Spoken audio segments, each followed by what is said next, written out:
There was one time in my 20s that I felt super happy in the most unexpected way. Totoo pala yung at some point in your life, you will experience what you've been dreaming of. And this is when I realized na dahil akala mo hindi siya totoo, parang hindi ka makapaniwala, ang hirap i-process.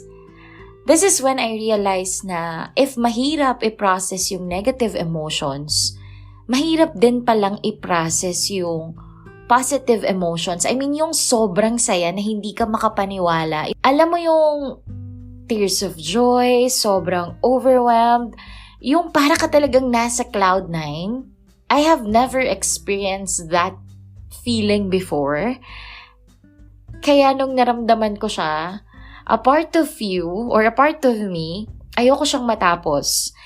And one thing that has helped me in dealing with that emotion is my journal.